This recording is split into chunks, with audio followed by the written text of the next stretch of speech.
ہے. یہ بات میں نے آپ لوگوں کو بہت پہلے اپنے ویڈیو میں بتا دی تھی. حضرت بی بی مریم شہر نہیں گاؤں میں وہ رہائش کر دی، تو وہاں کے لوگوں نے بہت سی باتیں بنائی تھی. جب وہ حاملہ تھی، حضرت عیسیٰ علیہ السلام ان کے پیٹ میں تھے، حاملہ ہو گئے. تو یہ بات میں نے آپ لوگوں کو پہلے ویڈیو میں بتا دی. اب اللہ تعالیٰ کا ارشاد کیا ہوا؟ بِكُفْرِهِمْ وَقَوْلِهِمْ عَلَى مَرْيَمَ بُهْتَانًا عَظِيمًا، اور ان کے کفر اور حضرت مریم علیہ السلام پر ان کے بہتان عظیم لگانے کے سبب کا یہی مفہوم ہے. 7 سال کی عمر ہونے پر آپ کو آپ کی والدہ نے مدرسے میں پڑھنے کے لیے بھیج دیا. معلوم آپ کو جو کچھ سکھاتے آپ اس کو بہت جلد یاد کر لیتے. ایک استاد نے آپ کو کہا ابو جات، تو آپ نے دریافت فرمایا کہ ابو جات کون ہے؟ استاد صاحب نے جواب میں کہا کہ مجھے معلوم نہیں. تو حضرت عیسیٰ علیہ السلام نے فرمایا کہ جو خود تم نہیں جانتے مجھے کیا کہتے. استاد نے کہا اچھا آپ مجھے سکھا دیں. آپ نے فرمایا کہ اپنی جگہ سے اٹھے. وہ اٹھا تو آپ صلی اللہ علیہ وسلم آپ علیہ السلام اس کی جگہ بیٹھ گئے اور فرمایا کہ اب مجھ سے پوچھو. معلم نے کہا کہ ابو جات کون ہے؟ آپ نے فرمایا کہ الف سے مراد اللہ کی نشانیاں اور نعمتیں، با سے مراد باللہ اللہ کا حسن و رونق، جہین سے مراد جمال اللہ کی خوبصورتی اور تر و تازگی ہے. استاد صاحب یہ سن کر بہت تعجب ہوئے. ابو جہل کی وضاحت کرنے والے حضرت عیسیٰ علیہ السلام پہلے شخص سے پھر راوی بیان کرتے ہیں کہ حضرت عثمان رضی اللہ تعالیٰ عنہ نے رسول اللہ صلی اللہ علیہ وسلم سے اس کے بارے میں دریافت کیا تو آپ صلی اللہ علیہ وسلم نے حل کرنے کی تشریح طویل حدیث کے ساتھ کی. ہے حدیث موضوع ہے، اس کے متعلق سوال نہیں کیا جا سکتا اور نہ ہی اس کے جواب میں لمبی بات کی جا سکتی ہے.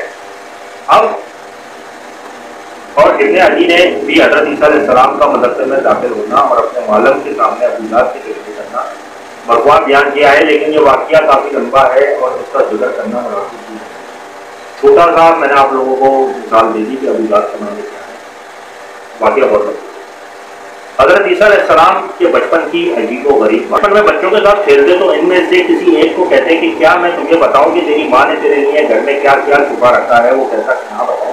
تو عیسیٰ علیہ السلام اسے بتاتے کہ فلاں چیز چھپائی ہے. تو وہ اپنی ماں کے پاس جا کر کہتا کہ مجھے وہ کچھ کھلائیں جو کچھ آپ نے میرے لیے چھپا رکھا ہے. وہ کہتی کہ میں نے تیرے لیے کیا چھپا رکھا ہے؟ وہ کہتا فلاں فلاں چیز چھپا رکھی ہے. وہ پوچھتی کہ اس کے بارے میں تجھے کس نے خبر دی ہے؟ وہ کہتا کہ عیسیٰ بن مریم علیہ السلام نے بتایا ہے.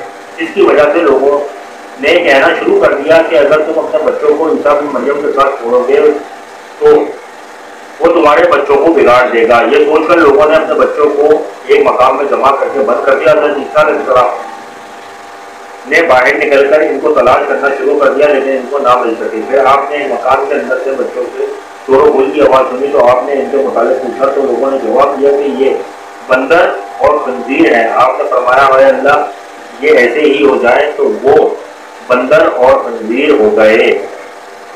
حضرت ابن عباس رضی اللہ تعالیٰ عنہ سے اسحاق بن بشر نے اپنی سند کے ساتھ روایت کی ہے کہ حضرت عیسیٰ علیہ السلام اللہ تعالیٰ کی طرف سے احرام کی بنا پر اپنے بچپن میں عجیب و غریب چیزیں دیکھا کرتے تھے اور یہ چیز یہودیوں میں پھیل گئی. حضرت عیسیٰ علیہ السلام جب کچھ جوان ہوئے تو یہودیوں نے آپ کو قتل کرنے کا ارادہ کیا. آپ کی ماں کو خوف لاحق ہوا تو اللہ تعالیٰ نے آپ کی طرف وحی کی کہ انہیں سرزمین مصر میں لے جاؤ. قرآن مجید میں اللہ تعالیٰ نے اس کی طرف اشارہ فرمایا ہے اور ہم نے مریم کے بیٹے کو اور اس کی ماں کو نشانی بنایا اور ہم نے ان کو ایک اونچی جگہ ٹھکانا دیا جو جائے قرار اور جاری چشمے بنی.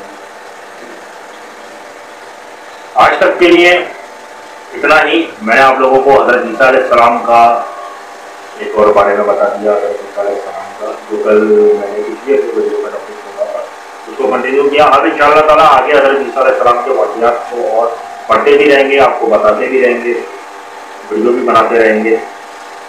اب ربا سے کون سی جگہ مراد ہے یہ میرا کیا کرتے ہیں ان شاء اللہ تعالیٰ اس پر بات کریں گے. ابھی کے لیے اجازت ہے. چینل کو لائک سبسکرائب لازمی کر لیجیے گا، کمنٹ میں اپنی رائے لازمی دیجیے گا. میں بار بار اسی موضوع پر بھی بات کرتا رہتا ہوں کہ چینل کو لائک بھی کر دیں، سبسکرائب بھی کر دیں. ان شاء اللہ تعالیٰ اگلی ویڈیو میں جلد حاضر ہوں گا. اللہ حافظ.